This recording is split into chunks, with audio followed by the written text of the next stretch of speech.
Yes, what's good, people? Welcome back to the channel. Welcome back to this show. The Arsenal Roundabout is back. I've got an elite panel for you this evening, and we're going to have a very good show. We're all smiling. Arsenal on top at the moment, and we're looking forward to Porto tomorrow night. Champions League is back, baby. Northside's in the house. Kenny Kent's here. African Guna is back, and we've got Gunner King. This isn't your debut, right, Gunner King? Have you been on it before? You haven't, yeah?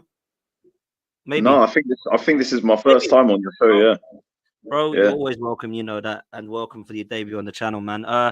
Listen, let's talk Arsenal. It's been very, very positive over the last few games. Since Dubai, things have definitely changed. And I don't really buy into this notion that, nothing's changed. It was the same. Arsenal are now just finishing their chances. I've seen a lot of changes. And do you know what? I'm actually going to do something I don't always do. I'm going to give massive credit to Mikel Arteta, the coaching staff, for some of the changes that I've seen in Dubai after Dubai, because I think it's deserved, man. I've seen a lot of things that I've really liked, and I've seen actually some plan B stuff, which I never thought Arteta had in his locker at times. We're actually seeing an inverted fullback on the right-hand side now, which I was calling out for a long time.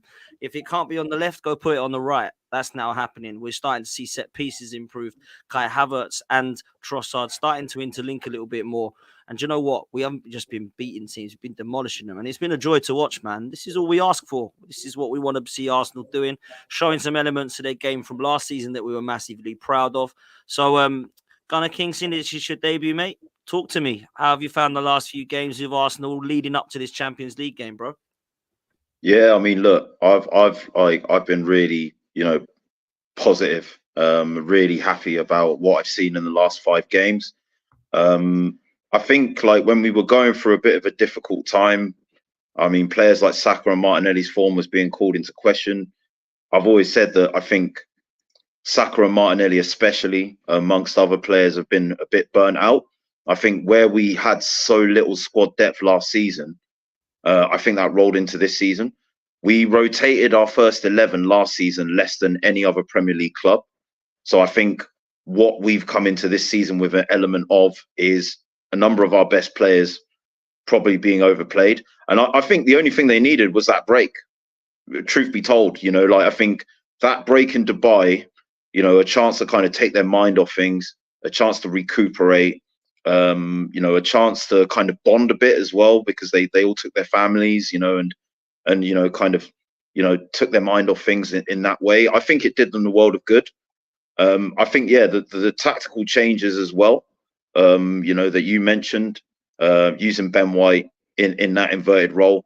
We all know he's, beyond being good defensively, he's a good footballer.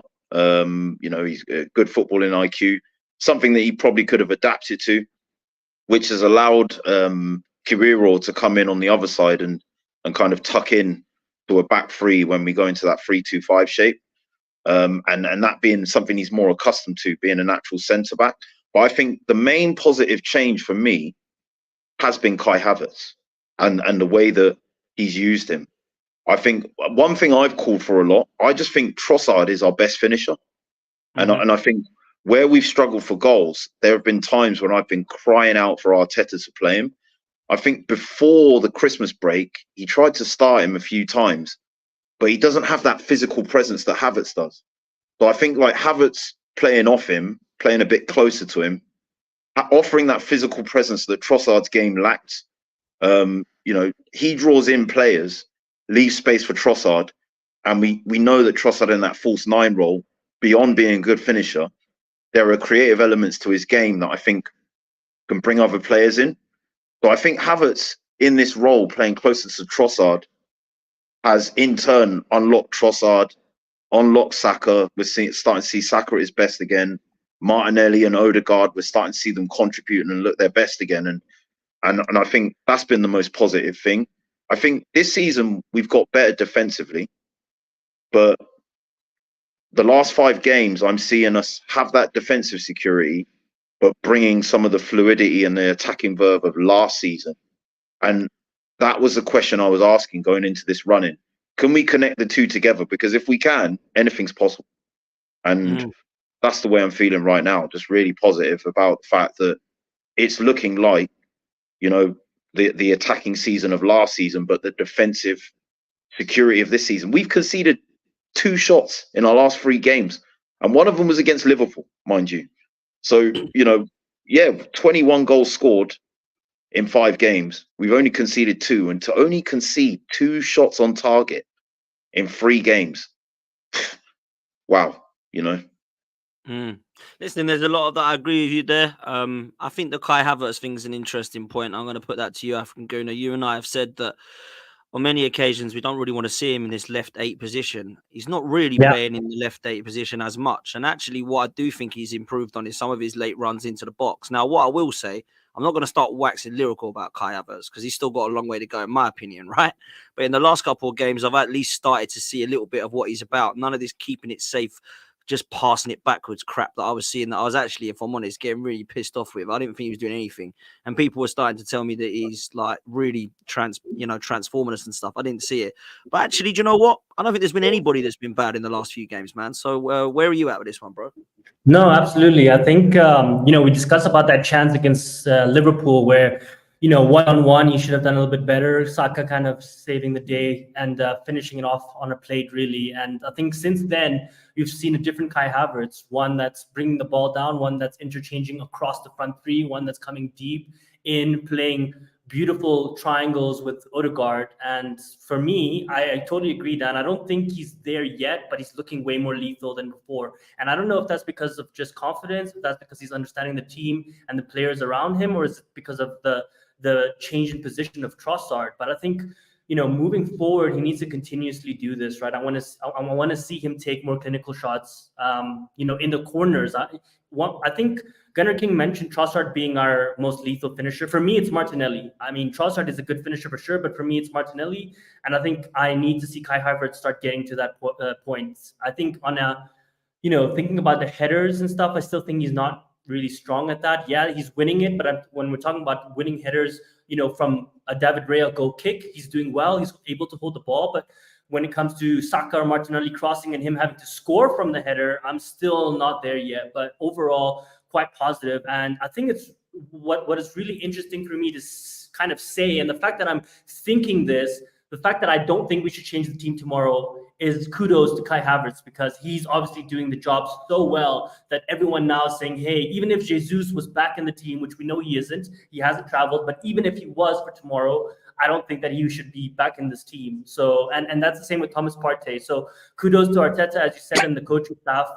Whatever they're doing is working really, really well right now. I mean, 11 goals in the last 2 games. That's beautiful. And I think the last thing I want to add on this point is that I think at the end of last season, when we beat Wolves 5-0, we really thought that the next evolution of this team at the beginning of this season is what we're seeing now. And we were struggling to convert our chances. And I think now we've finally gotten to that stage where we're seeing beautiful football, prime Wenger ball, destroying teams completely. We could have scored 7 or 8 goals. And I think, moving forward against Porto, I'm quite confident that we'll win 3-0. Wow. Okay. Well, listen, we'll get onto that in a minute. Northside, let's come over to you, bro. Mikel Arteta getting praise, Kai Havertz getting praise. 2 people that you have criticised, I believe rightly so and justifiably so this season at times. Have they done anything to convince you that perhaps they're learning to get things more positively moving forward, bro? I think the manager, off the back of these last 3 performances, deserves praise. I don't mind giving praise where praise is due. I think he's done excellently. It's the manner of which we got the win. You can win a game, but we're literally blitzing teams, and we're coming away from games feeling like we could have scored more. And defensively, we're looking a lot solid. I think Mikel Arteta deserves praise putting Kivior in the left back position. And no surprise that you put an actual natural defender on the left side of the defense, and your defense gets better. You know what I mean? He's a natural defender. Listen, I've been on Kivior. I still don't think that he's this amazing player that some Arsenal fans think he is, but in the last couple of games, he's performed. He hasn't put a foot wrong. So I have to praise him in that. I think Odegaard as well has been stepping it up as well. I've been very critical of Odegaard. In the last couple of games, he's been performing and he's been consistent, which is my main gripe with Odegaard. So big up to Odegaard being consistent. Even when we're making changes, he's still being influential and still creating chances. Yeah, man. He's actually put in 90-minute performances. He's not dropping off. He's not playing a safe pass. He's not just passing the ball for passing's sake. I think Trossard's been excellent. I always liked Trossard anyway. He was a player that when we bought, I wanted him anyway, and I'm glad that he's getting a lot of the respect he's deserved, because I feel like he done an excellent job last season. And I think this season, now that he's getting given a chance, we're seeing his talents again. So I've been very happy with Trossard, and you know, I've been very happy as well with Saka up in it as well, because I was critical of Saka as well early on in the season, and I think he's performing for the duration of the time he's on the pitch. He's been influential. The assists, the way he's finding the front three, getting into good spaces, taking his shots, taking his opportunities. Yeah, man, there's a lot of praise to go around on certain players that I've criticized.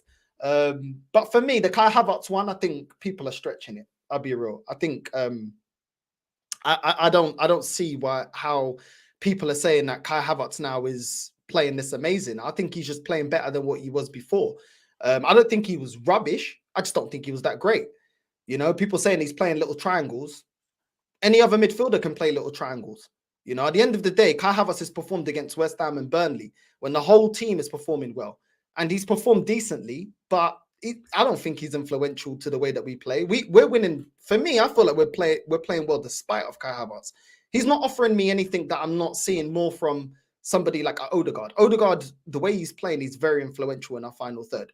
It's very apparent what he's bringing to our final third. Kai Havertz, I can't say that. Playing little triangles is all good. I think Jorginho's performance against Liverpool has been more impressive.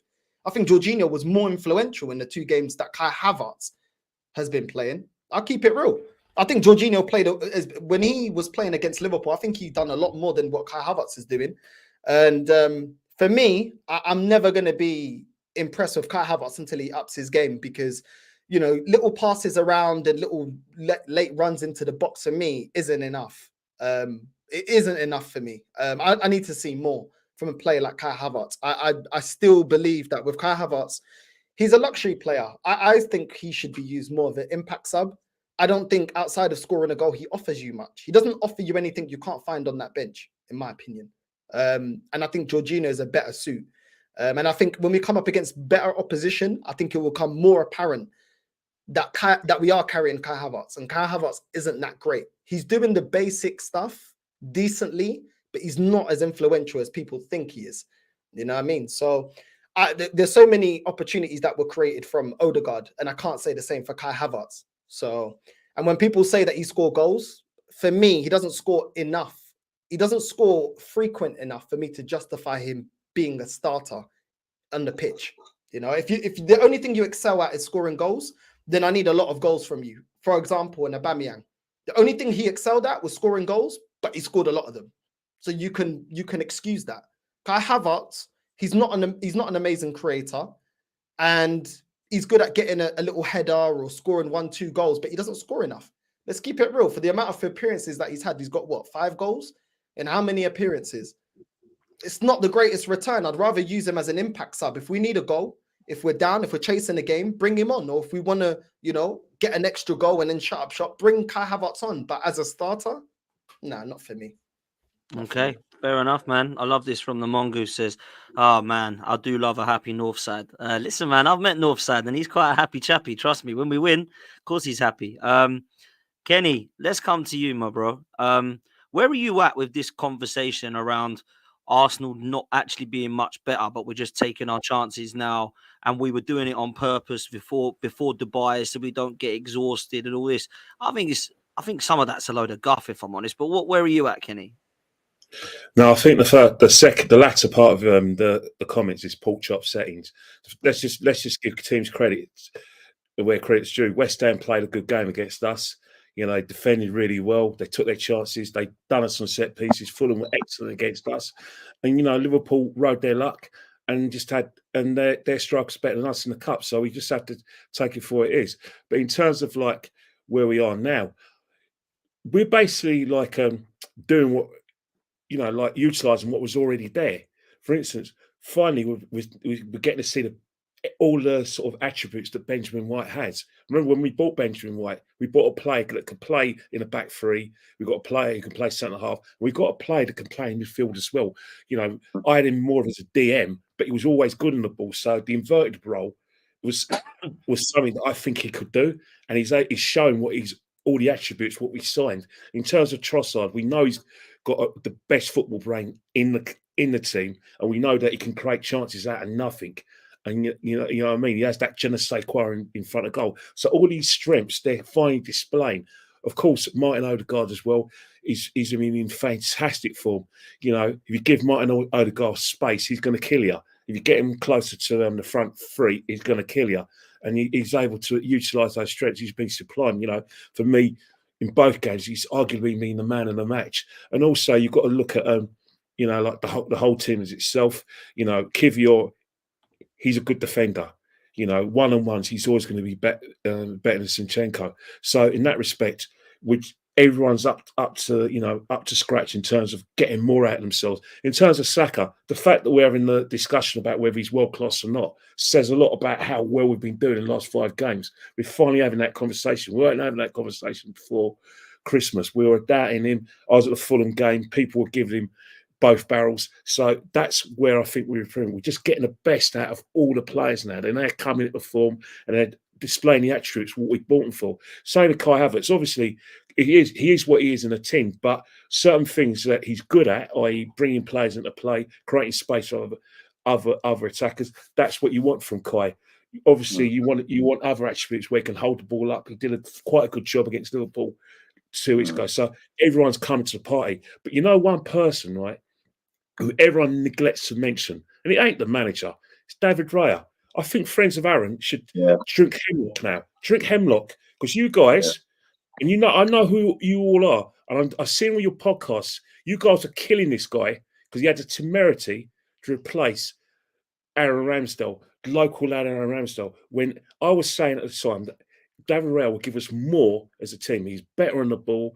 He's got a better command of his box, and he's a better goalkeeper. And we would be a much better team with David Raya in goal. And everyone was saying, Aaron, singing his name. Well, how do you guys feel now? Not 1 ounce of credit. You know, let's talk about the goal against Crystal Palace for Trossard. That was David Raya's great work. But it goes under the radar. I think people need to sort of like, you know, give this guy a lot of credit, because I haven't heard many people talking about the positive influence of David Raya in goal. I was saying it for time that Aaron Ramsdale is not a number one. He cannot win you the league. You know, he's not going to ball, and that is going to cost him big with Arteta. No one wanted to listen. You know, I was never happy with that guy in goal. And thankfully, we're now seeing the roots. But the good thing about the whole situation is we're playing with a lot of confidence. We're going to the games. I think everyone on the panel is expecting us to win every game. That's beautiful. But one thing we've learned about these players now, we know that the players, you know, can play the expressive football. They can put teams away. Now we've got to see how they do a bit of adversity, because there's going to be a few games in coming in the running where we're going to learn a lot about our players. Tomorrow we're going to learn a lot about our players, because we're not going to see the same team that played against West Ham and Burnley. I think there's going to be horses for courses. I think Jorginho's going to come in, and I think Havitz is going to be on the bench. So these are different things you're going to like. You're not going to probably like the teams. You're going to see different attributes in how we're going to play, because I think the teams we play in Europe are going to be better on the ball than they are on the Premiership.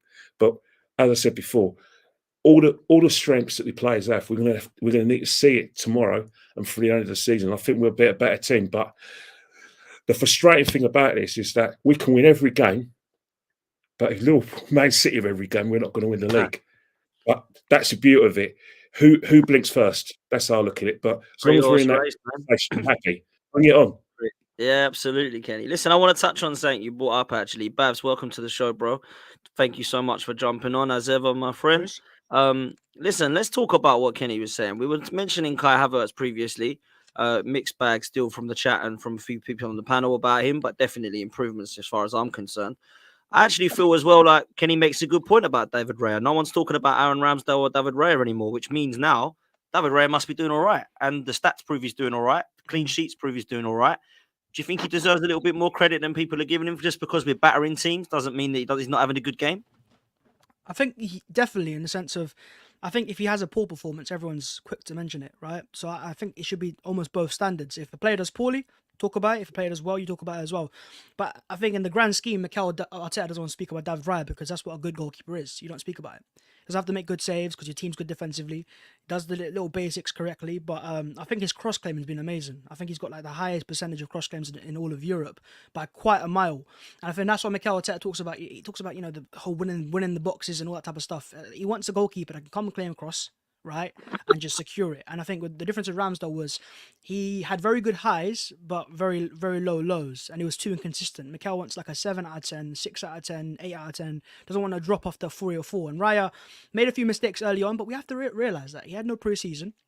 He came to the team, 3-4 games into the season, replacing Ramsdale, by the way, who was last year's PFA Goalkeeper of the Year, right? So it's a lot of pressure on him, and also he's a fan's favourite. So I can see why fans were still on Ramsdale's side. I still see fans talking about it, but the fact that we're not talking about Ramsdale as much anymore is definitely a positive, and credits due, because as I said, if you're going to criticise him, fair enough, but when he does well, then you got to praise him as well.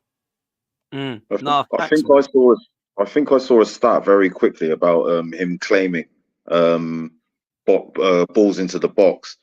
He's claimed 15% of his crosses this season. The nearest person to him has claimed like 11.9%. And like the average in Europe at the moment is like 5%, something like that. Wow. Mental. Yeah. Yeah, that is, man. Do you know what? And I'll stick with you, Gunner King, here, because when things go wrong, it's fair for me to question it. When it goes right, you think, do you know what? This is going right. And I feel like we need to talk about the latter more in this situation, because I don't mind admitting I was one of the first people to say, what the hell is he doing putting Raya in? The way that it's done is not right for me. I was one of the first people to go, Kai Havertz? For real? But actually, fair play to the manager at the moment, because he's stuck by it. He's been stubborn, which sometimes lets him down, in my opinion. But actually, when you look at what he has done with David Raya, he looks like he's settled now. He looks more confident. I think his defense have got more confidence in him. And what I did like, and what I have liked, is when you're winning 4-0 or 3-0 even, when you're blitzing teams 5 or 6, the goalkeeper ain't had much to do, right? You need to be concentrated for all that time and want to keep that clean sheet. And every time he made the save, the defender made the block, they got together as like a back five, if you like, and were like cheering it as if it was a goal. That is great to see for me, man. That mentality is keep a clean sheet. Yeah, we've won the game. We're 4-0 up. There's 5 minutes to go. But keep that clean sheet. And I think David Raya, to be fair to him, deserves credit for that, man. And I don't mind admitting that there were some that were cussing a bit over the top with it. I did say I felt a bit sorry for David Raya, the person, because he's come in and everyone wants him out. But actually, when you look at it, Mikel Arteta, fair play. You've got to give him praise. He's stuck by it, and it looks like it's working at the moment, mate. Yeah, I mean, you got it spot on. I mean, look, for me, Ramsdale, I was one of these fans. Ramsdale, for me, being a fan's favourite, I think Ramsdale, for me, kind of epitomised Arsenal's turnaround. Like when he came in, a lot was asked about him in terms of questions.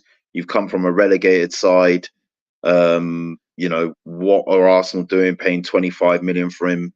And I was his hugest critic. When we bought Ramsdale, I was not impressed, but he won me over. That North London derby, when he pulled out those saves, that first one, like last season, when I think that's when the penny dropped. I was like, look, we're on something here. He's a good keeper, and it kind of humbled me a bit, because I was like, listen, I've assassinated this goalkeeper's character before I've even given him a chance, and it was humbling for me to be like, you know what, Ramsdale has shown that he can provide value to this team, so I got behind him because of that.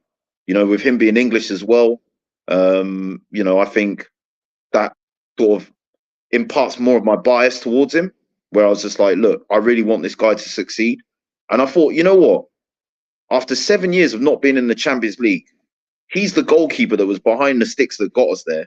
For us to drop him in the way that we did, I wasn't happy. I thought, you know what? There was a lot of sentiment attached to Ramsdale's place in the squad on my part.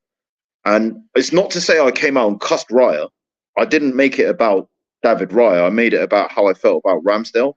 And I was really questioning this decision in particular, more so than the Havitz one for me, because for me, Havitz was an unknown entity. He had never played for this club. He played for Chelsea, fair enough. But Ramsdale had actually delivered for this club. Like in terms of getting us back into Europe, in terms of helping us compete with City. So I was very much attached to the sentiment of him being in that squad. And when I was seeing the Champions League lineups getting picked with him not being in it, and Raya still making mistakes, there were some points where I was like, do you know what? What does Ramsdale have to do to get a look in back into this team? But one thing I never questioned, as you're saying, is how good he is on the ball. You know, like, and I think involving himself as like that extra man in build-up, that was something he was always very good at. But it's just like the mistakes with some of his shot stopping in certain moments.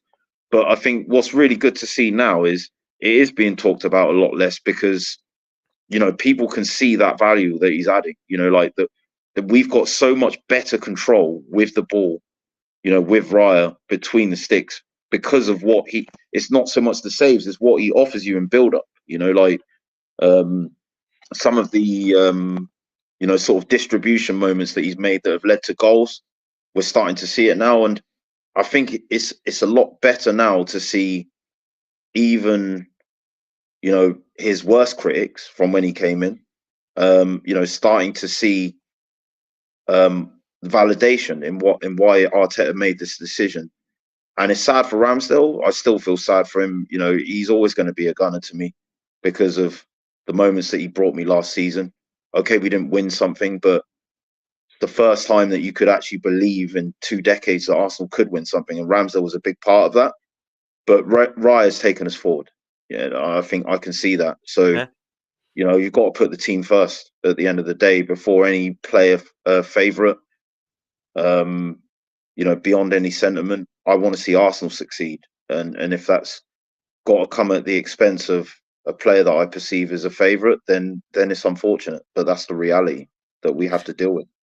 Yeah, I hear that, and I agree with a lot of what you said, and I think it has been the right decision. African Gunner, I want you to have your say on that as well, of course, but I do want to move on to 2 players that I think have really come to the party in the last few games, and that is, of course, Saka and Martin Odegaard. And what I really want to ask is, whenever Arsenal players start to show some form, all the comparisons come out. And I don't get why that is with Arsenal. Maybe it is with other clubs as well, and I just don't notice it because I'm an Arsenal fan. But the minute Saka starts to have a good game, yeah, but he ain't Foden. Yeah, but he ain't Ronaldo. Yeah, but he ain't Salah. I don't really care. I didn't ask about any of that. I just wanted him to be Saka and play well. And I think he has been playing well. I think he's got 12 goals, 7 assists now. I think sometimes he's disrespected when people forget that he's just turned 22 and that Mo Salah and Kevin De Bruyne couldn't get into a Chelsea side at that age. I think sometimes you look at what people have done at their age, and Cristiano Ronaldo was being compared to Saka, not as a player, but as his start to the Premier League life at 22 years old, and Saka's got better stats. Now people start to go, oh, they think he's better than Ronaldo. No, we don't think that. We're comparing what he started to do in terms of his career at that age. So I think for me, I think there's a lot of disrespect towards Saka sometimes. And I wanted to get your thoughts on both these players because I think they've been phenomenal at the moment, Saka and Odegaard. Yeah, absolutely, Dan. I think for me, the most important thing is that people are not happy that Arsenal as a team as a whole is back. Especially Man United fans, we see Rio Ferdinand just crying about Saka not being world class. And I honestly think that if Saka was playing for Man United, he would be saying the complete opposite. And he'd really be pushing the narrative of how good Saka is. So I just think that a lot of people are salty that Arsenal's back amongst the titans of the world. And, you know, the likes of Man United, Chelsea aren't. And there's a little bit of jealousy. And therefore, we're always looking at nitpicking on certain players and saying, hey, you know what? No, he's not world class. So you know what? He's not scoring with his right foot, or he's not scoring enough headers. Specifically on Saka and Odegaard, I mean, I'll start on Saka. We all know Saka's been amazing for us since he broke into the team under Emery, playing left back. I think a lot of people don't give him credit that he's played so many different positions and at such a high level. You know, we just consider the fact that he's been a winger, let's say left winger, right winger, and that he's been doing phenomenal in those positions. But for me, I never forget how he carried this team with Aubameyang when he was playing left back. And that showed all the talent in the world for me. In terms of the stats, I think at the beginning of the season, a lot of people were saying, hey, you know what, Saka isn't as good as he was last season. And I think primarily that's because he was getting double to triple teams. And I think, yes, that was happening last season, but a lot of the teams didn't know how to deal with it. And now, after a year has gone by, more teams know, you know what, all the play is going to come through Saka. We know we're going to double team him. We know he's going for that bottom left corner that he scored against Man United. That's his trademark.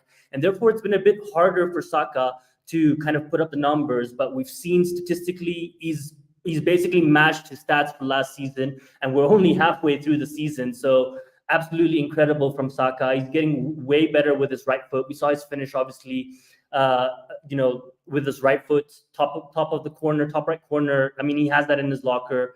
And for Odegaard, it's similar. I think in the beginning of the season, when we lacked fluidity, there was a lot of, hatred or a lot of talk on Odegaard not being a player that plays for 90 minutes. And as Northside said, he has been recently, I would say in the past 5 games, been playing full 90 minutes at a really high level. He starts to press. I mean, he's opening it up. I mean, I don't want to talk too much about if we had a clinical striker, if we had a top striker. He definitely would be putting up KDB assist numbers because, there's a lot of statistics around the fact that he's created a lot of chances in the final third for us, and some of them haven't been converted. So I think these two players are the crown jewels of Arsenal, in my opinion. I love Martinelli as well. I've mentioned how he's one of my favorite players, but I think these two specifically, they're just on another level, and they're still so young, as you said, Dan. I mean, 22 years old. When they get to like 25, 26 years old, I can't imagine the stuff that they're going to be able to pull off, because we're seeing what they're able to do now. Just imagine what they're going to be able to do in 5 years. I mean, they're going to be topping all the charts. They're going to be breaking all the records. And if they stay at Arsenal, we're going to be one of the biggest European powerhouses in world football. We talk about Real Madrid, Barcelona being these elite Champions League teams. Arsenal's on our way there, especially if we keep these players. And we've extended all their contracts, and they love Arsenal. We hear them talk about it all the time. The culture, this family mentality in Arsenal, it's so obvious and clear to see. I mean, Ben White mentioned it just a few days ago in an interview that, I can't pick a single best mate in this team because we're a family and we all love each other so much. So it's a really great positive sign. We were talking about how Odegaard is not a suitable captain and, he doesn't show leadership qualities. What are we saying now? Look at what this guy's doing. He's a clear leader. For me, I really appreciate Declan Rice as also being a leader, but I find it really hard to make a case to say that we need to strip Odegaard of the captaincy, because at the moment, he's doing a brilliant job. So yeah, nothing bad to say. It's just phenomenal. And we're lucky to have these players. They're certainly on fire at the moment. Northside, let's move to tomorrow night. Champions League is back. I think what African Goon is saying there is we've got a side that is young and that has potential. I want this side to go and do something this season. I still think that we can do it if we've got the everything going our way. I think we need a lot to go our way. Personally, need a little bit of luck, particularly in the Champions League as well. But Porto, mate. I don't know how much you know about them. I know obviously you watch some Portuguese football, bro, but they're a good side. They're a well-respected side. They're in the Champions League a lot. We've not actually beaten them there, believe it or not. We've beaten them at home at the Emirates, but we've struggled when we have gone on there in the past. However, this is a different Arsenal. We're on fire at the moment. I wanted to ask you if you'd make any changes tomorrow night, bruv, and what they'd be if you would, and how you think the game's going to go, mate. Yeah, listen, Partey's not going to be fit, innit? He's coming back, but he won't be available, will he? No, I don't think he's going to be able to play. I don't know if he is going to play. It won't be an amazing amount of. I've heard he's not getting on the plane. Oh, okay. Yeah, Fabio Vieira is, but he's not. Yeah. So for me, I would just take out Havertz and I'd start Jorginho. I'd feel more confident with Jorginho in the midfield, and I'd feel like Havertz gives us an option off the bench that Jorginho's not going to give. If we need a goal, bring on Havertz. Bring on Havertz for the last 20 minutes if you're looking for a goal, because we don't have many goal scorers on the bench. So that leaves us with a good option coming off the bench. But other than that, I'd keep it roughly the same. I mean, Avenilson, he's a good striker for them. He's quick, he's techie, Brazilian striker. He knows how to find the back of the net. But we're defending well. They also got Galeno. He's quite fast and rapid. Another winger that's very, very good. I believe he's Brazilian as well. So they got some pace. But we're defending really, really well. And if we continue to, bring the game to the opposition, I think we should be able to deal with Porto. Especially when they got Pepe at the back and he can be a bit rash. You know what I mean? We need to kind of play into that and make sure he makes a rash tackle and gets a red card, because he's had some stinkers this season. He's been too rash. Tarami as well, aren't they? The Iranian striker Tarami, that he's out injured as well, isn't he? Yeah. And the left back as well. What's his name? I can't remember. their fullback. That's the thing. That Taremi he's good, man. Like he's one of them in the box, man. He knows how to find the back of the net. So that's to our advantage that he's out. But yeah, that's all we need to do is just remain solid. You know what I mean? And listen, Portuguese teams like can deep. They could put 2 banks of 4, bro, and try to frustrate you. So we're gonna need to unlock them because that's what I'm expecting them to do. 2 banks of 4, and then trying to hit us on the counter with Nielsen and Galeno. But we should have more than enough to deal with them. More than enough to deal with them. Do you know what I mean? But they've got a couple good fullbacks as well. They've got a Nigerian fullback. He's quite rapid. He's quite good. But listen, the way we're playing, we just need to take that form into the Porto game. I said it after the Liverpool game that we need to continue playing like this. This gets the best out of the team, direct football. And yeah, man, and not be naive. But listen, it is what it is, man. Like, Portuguese teams, they can play rough, they can play football, they can adjust. You know what I mean? Portuguese teams, they're technical teams, but we should be able to deal with them. We should be dealing with them. Because they're not one of the Champions League favourites. We should be dealing with them. I'm hearing a lot of Arsenal fans saying that the Champions League is light this season. Well, this is a team that we should be dealing with. You know what I mean? So yeah, facts, man. Absolute facts.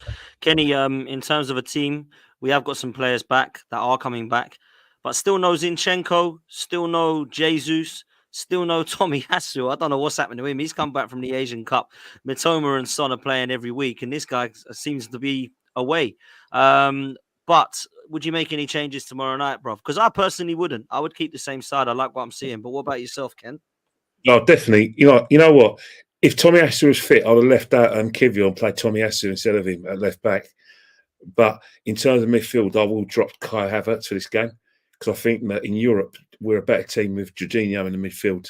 Because as much as we're looking at Porto and they got players out and they're not the biggest name in the competition, they still got European pedigree, and European teams are better on the ball than our cousins, our good friends in the Premiership. The way we're able to blitz teams in the Premiership from minute 1 to 95 or 100 minutes, how much they play now.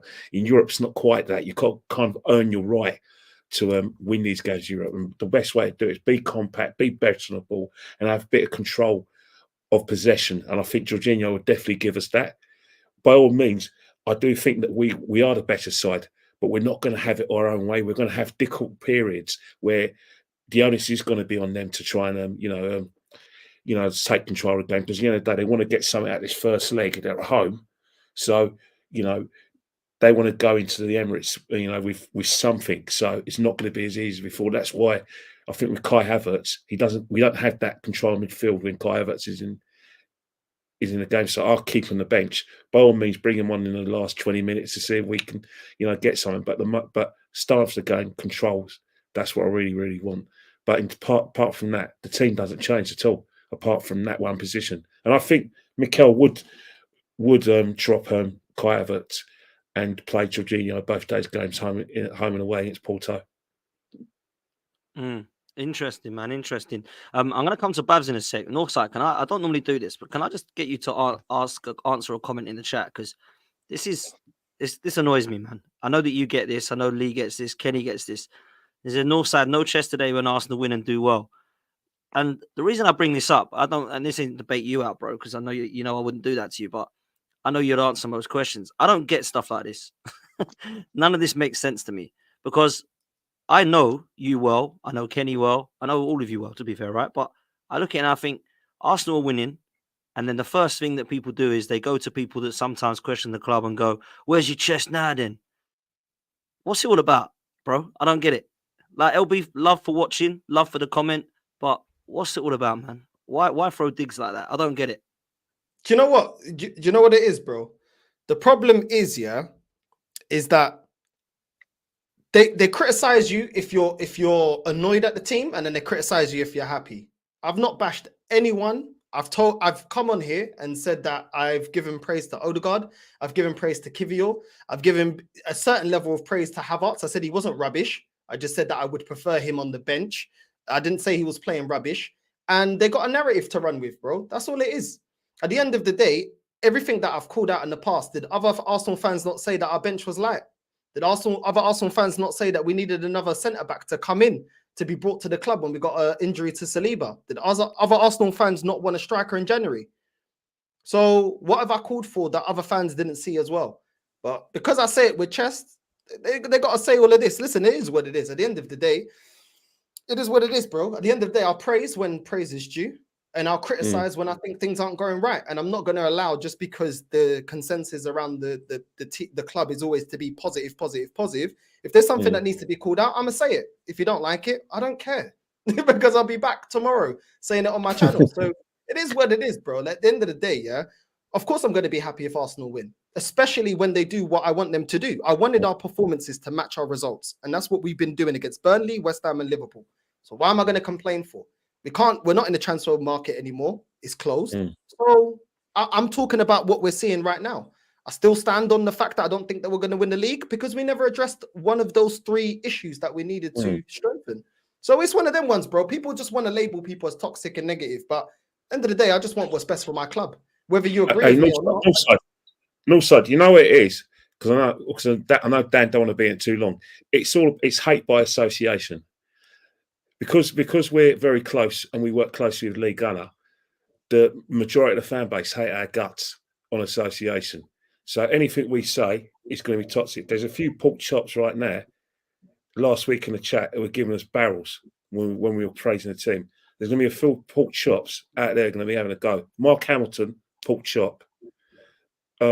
Absolute pork chop. Slags me off all the time. Love you loads as well. Black co-worker in Washington, pork chop. Doesn't like me for association. Same with Miley Coulahan, another one don't like me, and obviously Michael Collins, the guy who's named after the Irish revolutionists in the early 20th century, another pork chop. So no matter what happens, we're going to get it both barrels. But that's all good. At the end of the day, we just got as much as right to celebrate our good form as anyone else because we're all investing in the same thing. We all want Arsenal to win. It's a win-win. I can't wait for Arsenal in the European Cup in my lifetime. I was in Paris, and that is the worst moment of my life, not winning that European Cup. I tell you, it felt like a personal tragedy, us not winning the European Cup, and I can't wait for that to happen. And I pray that my health is good, that we get a seat, hopefully this year. So I'm all up for that. The same with the winning the league. I want us to win the league again. Come on, 20 years. So we're no different than anyone else, but I think it's the hate by association. That's what it's all about. Do you know what, Kenny? Because I just want to say very quickly, sorry, Dan, because to be honest, like me and Lee haven't seen eye to eye. I think it's been the same with like Northside and like a lot of people, that I think maybe haven't been quite as positive as they could have been in certain situations. I don't think I'm positive for positive sake, but I think I went on Lee's channel.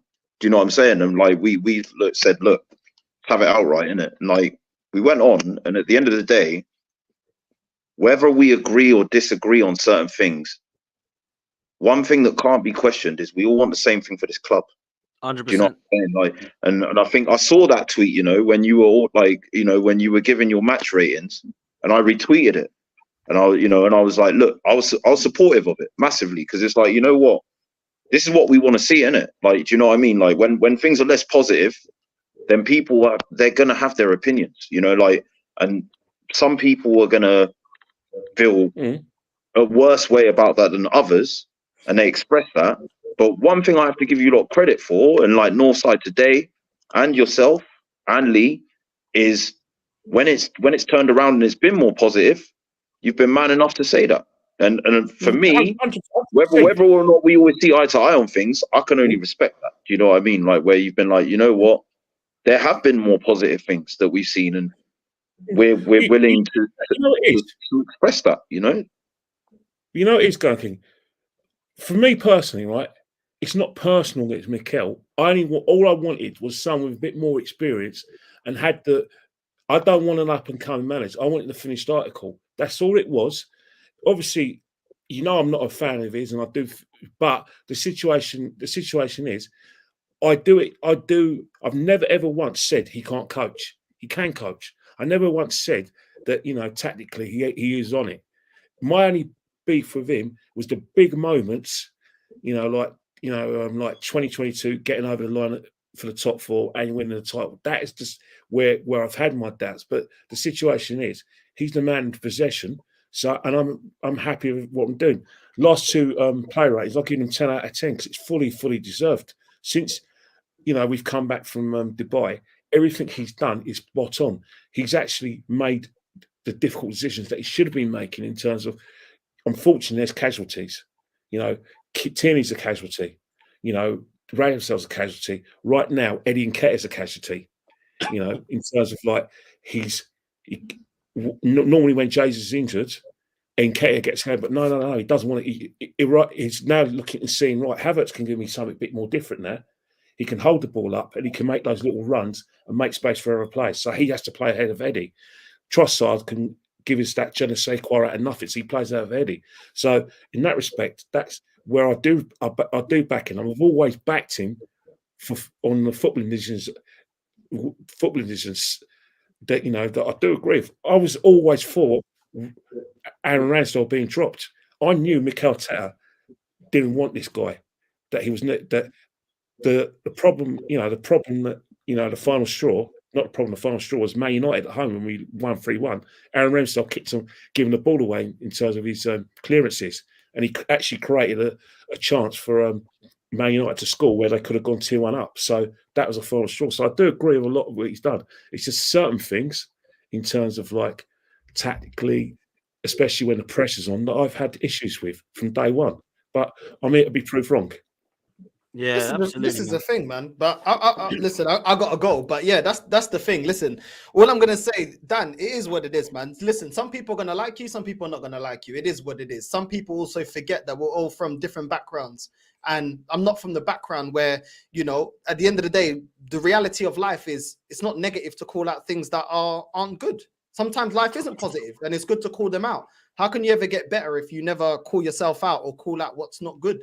That's not being toxic and negative. You know what I mean? Life ain't always going to be positive. And sometimes you need to call things out for the betterment of progression.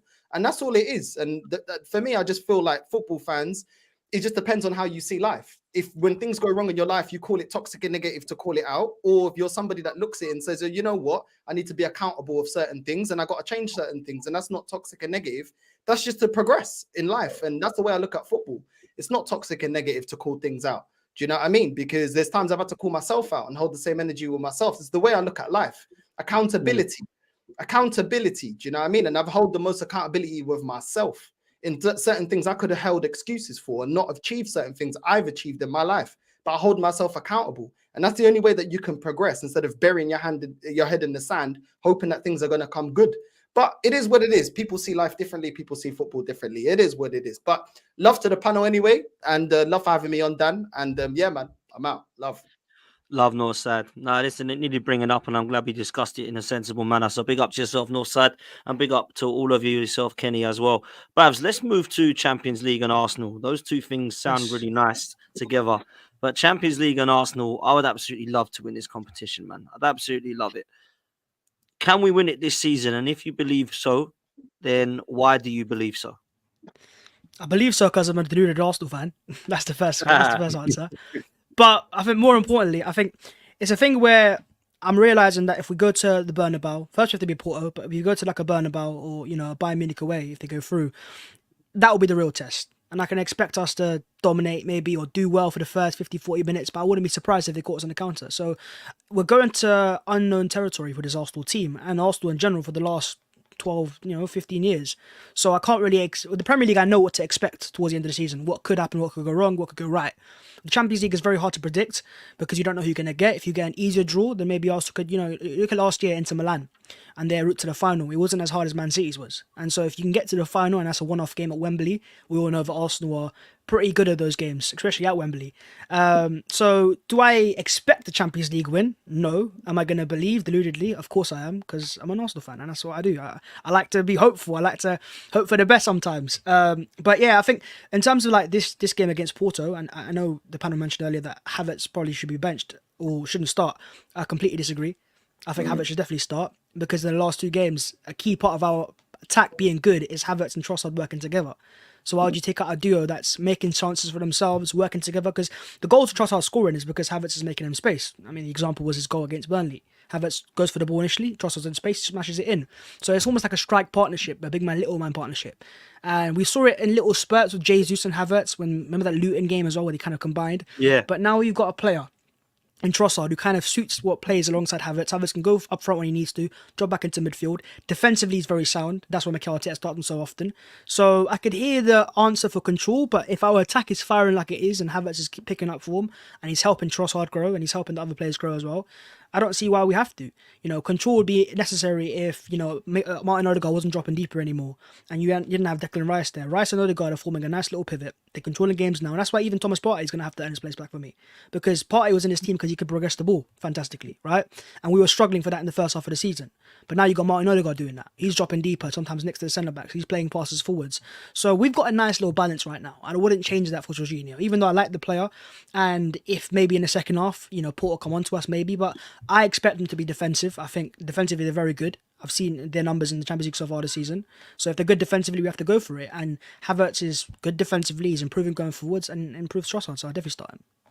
Yeah, see, I agree with what you're saying, Babs, because I think I said it when I handed over to Kenny. I wouldn't change a thing at the moment because if it ain't broke, don't fix it. And for me also, I would honestly 100% be a hypocrite if I weren't to say to you that I wouldn't question why he changed it if he did change it and we lost. Do you know what I mean? So for me, it's definitely keep it, man. And at the moment, it's working. And I agree with the Havertz and Trossard thing. I think the late runs into the box. I think the creating of space. I love Trossard up there personally. I prefer it. I think it works for us. Let me come to you, African Guna, because for me, right, I don't think we're going to win the Champions League, right? Let me just put it out there. I don't think we will. However, of course, we got a chance. We're one of the favourites in there at the moment. We're one of the informed teams. There's a lot that's going our way. If we do win it, it's a team performance that wins it. But the three individuals, I will say that I believe more than anything that we have a chance to win this competition is Gabriel, Saliba and Rice. Those three, if we can keep them fit, I think gives us an unbelievable chance as opposed to Saka's, Odegaard's, Martinelli's, Jesus's, because it's a Champions League where it's a two-legged affair. And I think those three have been phenomenal all season. And if we keep them fit, I'll be looking at those three this season. And if there's anything that we're lifting, I think those three are going to deserve a lot more credit than some of the front men, African Gunner, if I'm honest. Yeah, I just want to quickly touch on what Babs said. I mean, for me, I never said we should take out Havertz because it just doesn't make sense. We just scored 11 goals. And I think in reference to what he was saying, what a similar partnership for me was Jesus and Nketiah in preseason last year when they were just scoring lots of goals. That's the partnership that I'm seeing between Havertz and Trossard right now, and I'm really enjoying it. So I think, yeah, for sure, we don't change anything until Newcastle, where maybe potentially for me, we bring in Thomas Partey. But just quickly on your point of the Champions League, I think you're missing Saka in there because Saka definitely needs to be in those three, and I can't remove any of the three. So I'm going to say 4 players. I think Gabriel is super underrated. I mean, firstly, the price that we bought him for, he's been absolutely phenomenal. I mean, I think now he's the second most high scoring defender for Arsenal in the Premier League. That is a big deal considering he's only been here for 3 years. I mean, he can do everything: win tackles, win headers. He can play the ball over the top. He can break the lines with his pass. Declan Rice, I mean, no one's talking about his price tag. He's been absolutely phenomenal. I mean, if you look at all the players over the history of whatever the stats.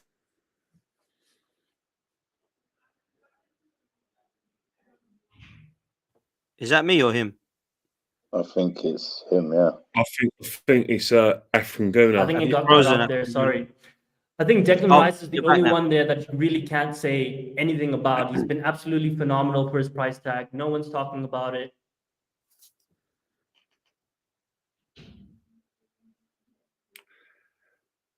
Am I back?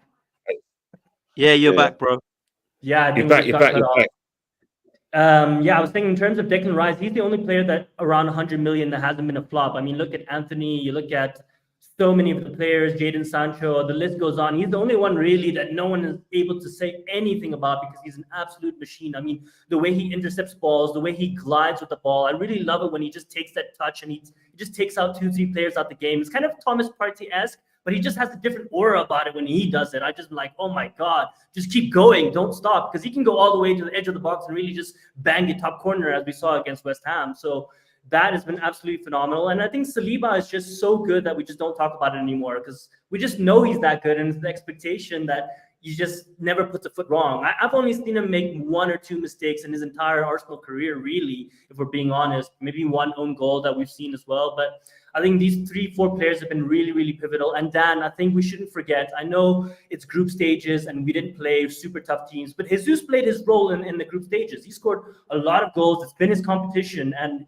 you know, he can continue scoring for us in the knockout rounds. I think we all said we shouldn't change it right now, but maybe in the second leg, that's something that we look into. And for me, really, tomorrow night, I think we need to start on the front foot. We need to quiet down the crowd immediately within the first 10 minutes, score a goal, maybe go in 2-0 at halftime. And as Bav said, bring Jorginho on in the second half, just control the game and get out of there kind of unscraped with the clean sheet and 2 goals. And we can kind of relax and say, you know what, pretty much job done, and look forward to Newcastle and continuing the title charge. Yeah, man, absolutely, bro. You did break up a bit throughout that, but we got all of your audio. It was just some of your camera, so no worries, bro. It's all good. Gunner King, let me put you a scenario. I'm going to ask you, and then I'm going to go around robin before we close on this question, right? Let's say Arsenal don't win anything this year, right? Let's say we have a trophyless season. We've missed out on everything again, right? What do you think we will come closer to winning in this season? The Premier League or the Champions League, and why?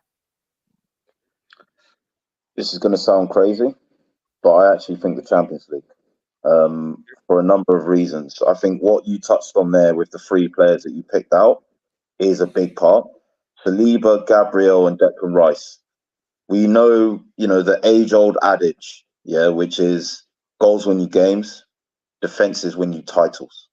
Yeah, and when you look at how certain teams have won the Champions League, like Chelsea, for example, their 2 Champions League wins.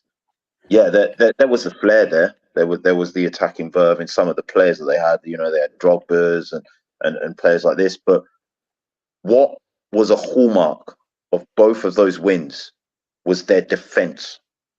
Like whether it was Terry and Carvalho, more recent years when it was Rudiger, Christiansen, I think was very good for him as well. I think defensively, this season, we've conceded the fewest amount of goals in the Premier League. We've kept the most clean sheets, the lowest XGA conceded to opponents as well. We are literally, we played against Man City. Fair enough, they didn't have some of their players. We played against Liverpool. They both only had 1 shot on target at the Emirates. These are 2 of the best teams in Europe at the moment. And I just think defensively, we have that bit about us where we can see out games. We're managing game states better with these 3 players. And I think the intensity and the pace of the Champions League is a lot different to the Premier League. And I think why you're seeing English teams get into the final and doing so well over the last couple of years, the intensity and the pace that we play the game at is so frenetic. It's so much faster than the rest of Europe. In terms of the pressing, the fitness that is needed, to do that whilst juggling a league campaign. I think we've got that in spades, especially with this young team. And with the final being at Wembley, and when you look at Arsenal's record at Wembley, listen, haters, if we get to that final in Wembley, you're in big trouble. Because when you look at our record at Wembley, some of the teams that we've beaten in the last 10 years, okay, they're only FA Cups. We beat, sort of Chelsea and City when we were on our absolute knees. And they were living their best life. You look at all the FA Cups that we've won in the last, sort of decade, Charity Shield games. I don't think Arteta's lost a game at Wembley, might I add, as well, in all of his time here at Arsenal. So I think with it being at Wembley as well, I'm from like Perryville, Harrow, just round the corner. My mum was from Ealing. It's like a big community of Arsenal fans in that area of northwest London. And we're all going to be there in force. Like if we get to that final, it's going to be as good as a home fixture. Like when you consider whoever we're playing against, we're going to have a big turnout, big noise. The 12th man is going to be in our corner. I actually think You know, like in terms of City and Liverpool dropping points in this title race compared to anything being possible in knockout tie competitions, I actually think it's the Champions League that we have actually got a better chance in for all these reasons. And with our attack clicking as well at the right time, and with the players that we've got returning, we've got Partey coming back, we've got Timber coming back, we've got Tomiyasu coming back, we've got Vieira coming back. You know, like we've got ESR returning to fitness. It's all happening at the right time, and I'm just thinking, you know what? You know, you're looking at Bayern Munich. You know, 3 losses in a week. You're looking at City. We've beaten them this season, but they're still not looking at their best relative to last season. I'm looking at those teams. Okay, I think Inter Milan might be tough as well. Other than that, I mean, even those teams, I would say I respect, but I don't fear the way Arsenal are playing. Whereas, you know, the quality of the Champions League now compared to 2, 3, 4, 5 years ago, it's not the same. It's not the same. And I think, when you put all these variables together, I actually think that's where I put my money, as crazy as it sounds, even though, you know, our history in Europe isn't great. I just think this team is built more for cup competition in terms of how it deals with transitions. I actually think that we got a great chance this year to bring it home. Listen, I hope you're right, man. Well, I want to win both. I'm greedy, but if we had to pick one, then I kind of do feel, I've said from the start that I think the Champions League is the one that would be easier to win. But Kenny, let me throw it to you, because it's mad for me to say it like that, right? Because the reason I think we've got a chance of winning the Champions League is the same reason that I don't think we've got a chance. Now, that doesn't make sense, and I'll tell you what I mean by that. The reason I think we've got a chance is because it's a draw and it's a knockout game. The reason I don't think we got a chance is because it's a draw and it's a knockout game, right? So for me, you've got an unbelievable chance of knocking Man City out of a competition instead of trying to compete with them for the league. But at the same time, you can easily get knocked out yourself. But I do feel that if I had to pick one that I would fancy a chance with, the league, Man City have shown me no evidence that they can throw that away in the last 3 years. But they have shown me in the last few years, other than the one just gone, that they can throw away the Champions League and lose at semis or quarterfinal stages. So I don't know, man. I've always thought the same as Gunnar King, that potentially Champions League. But what are you saying, bro? You know what? Perversely, I'm the other way around. I think the league is our best chance of winning something, because of the reasons, the way we're playing, the fact that we're playing football that's conducive to winning the league. You know, the performances we've shown in the last 5 games is conducive to winning the league. The way we're battering teams is conducive to winning the league. The teams we're going to play, in terms of the quality we're going to face in the league, is not going to be as the high levels of Champions League. I look at the games that are going to be difficult for us in the league. Without a shadow of doubt, the game on the 31st, it's Man City, is a 6-pointer. And then you've got the North London derby as well, where Spurs could be going for the top 4 in his Ange ball, and the fact that they don't want us to win the league at their ground, so that's going to be hard. And Man United, for some reason, they play like Brazil whenever they play us at Old Trafford. But apart from that, I'm very confident that we can see out the rest of the fixtures.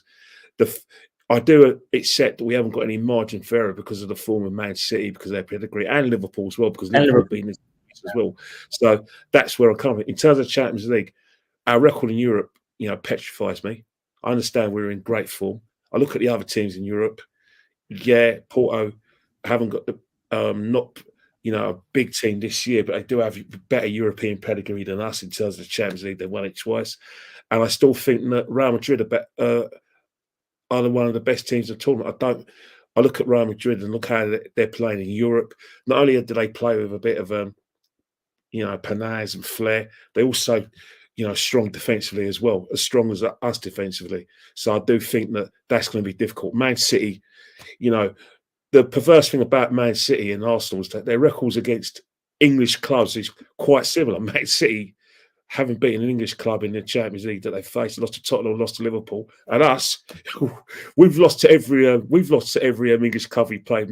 Lost to Chelsea, lost to Liverpool, we lost to Man United. So that's going to be like the derby of the first English team to beat a club from other countries. So that'd be a kind of 50-50 game. But I do think there are stronger teams in the Champions League still in terms of pedigree. I still think Bayern Munich do have that kind of goal threat that can cause us problems as well. So that's why, perversely, I do think even if we get past Porto, it's still going to be very difficult. But if we win the Champions League with the teams we're going to come up against, Real, Bayern Munich, Man City, and who knows? You never know what you're going to get with PSG as well.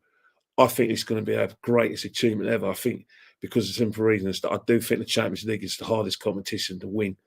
Not saying the league's easier because we haven't won that for 20 years either. But I look at the teams we're going to play, with the exception of those 3 games away from home. I do think the league's our better chance of winning it. But I do accept that we've got no margin for error, and Man City are they're a machine, aren't they? Last season they had similar points, and they went on and won it. People saying they're on the wane last season, and people saying they're quite on the wane because they dropped points at Chelsea. Look what happened. They have that je ne sais quoi about going into the straight in both competitions. But yeah, I want the league more than anything else because I want to be able to tell people who have doubts about whether Arsenal's a big club that we are the third biggest club in the country. But I need currency. I need a currency in the league. I think Champions League does that for us too, and it's the only trophy we haven't won. But in terms of the league, you're the best. It's not disputed. The Champions League is a cup competition. Don't get me wrong. Credit to Chelsea for winning it twice. Got respect for that. Lucky against Bayern the first one, but yeah. Credit to Spurs to get the cup to the final, and credit for us for getting the final in 2006. But I think when you win the league, there's no dispute. No one can argue about whether you're the best.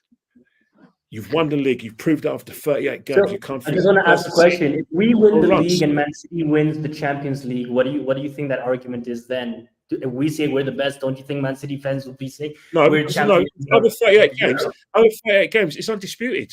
It's undisputed. This isn't 1968 when Man City won the league and Man United won the European Cup and the better team.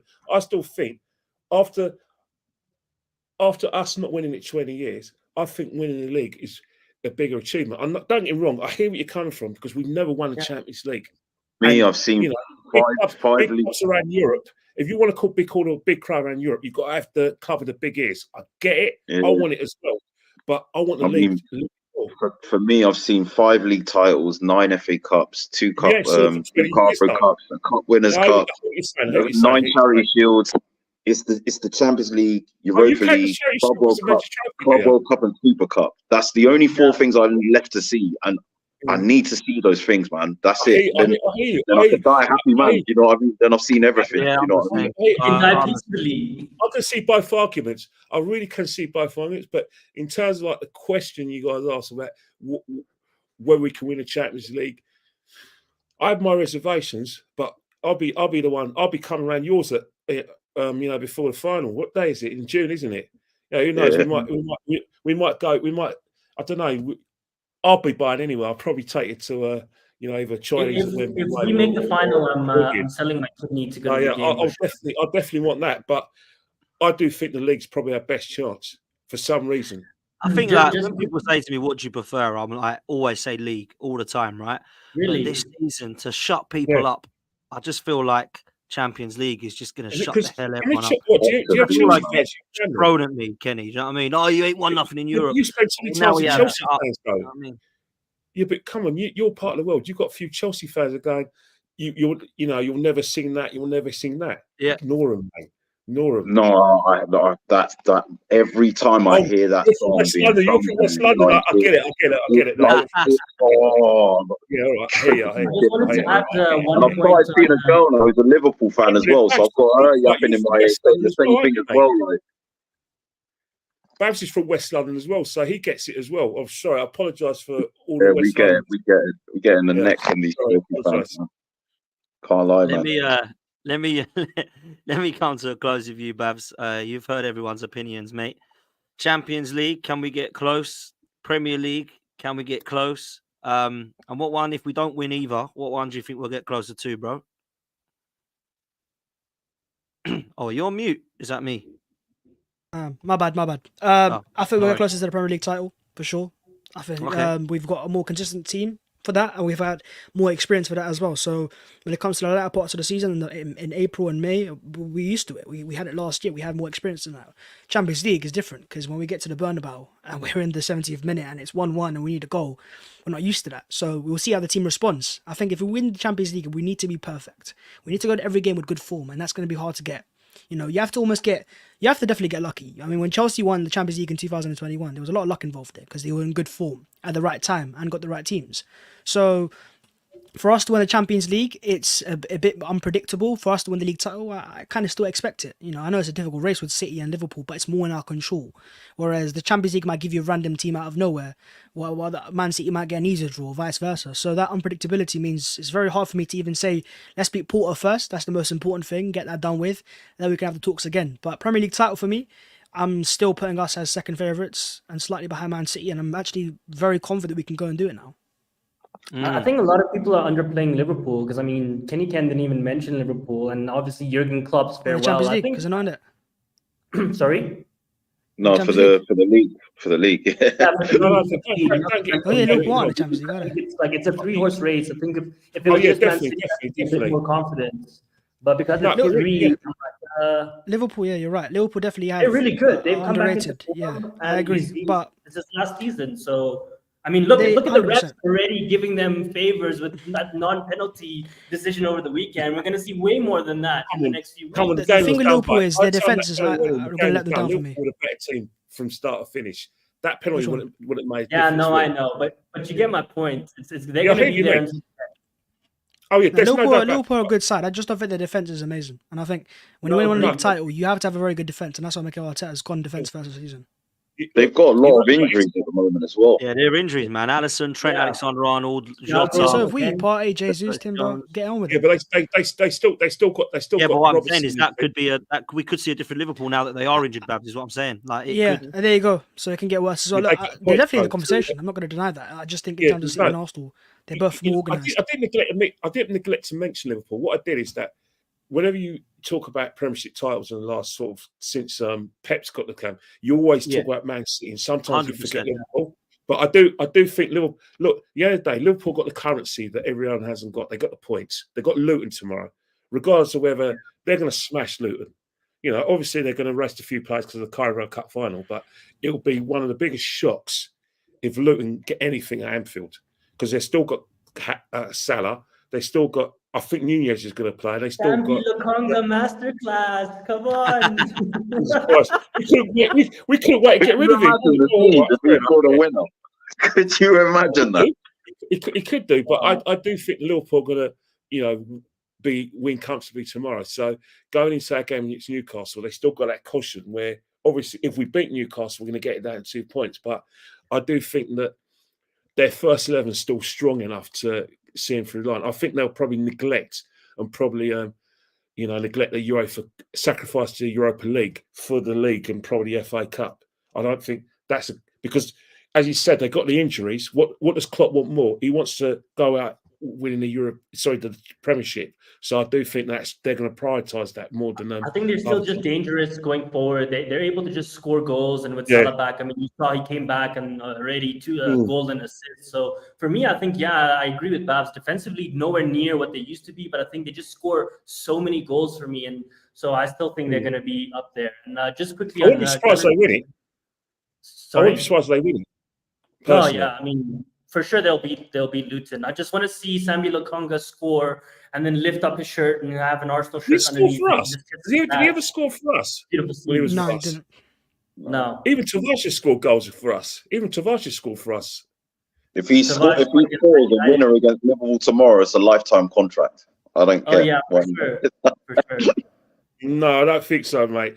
I don't think Nah, so. he mate. won't score, No, but I'm mate. hoping he has a good game. It's going to be interesting, man. It really is, and I'm looking forward to I'm it. getting a feeling that there's going to be instead of 2 eyes on the Arsenal Porto game, there's going to be like the eyes on the back of your head looking at what's going on at Anfield. Come on, man. Arsenal comes first, second, and third, mate. Yeah, man. Hey, listen, you know what? Everyone's disagreeing with me. You guys have got one eye on Anfield, haven't you?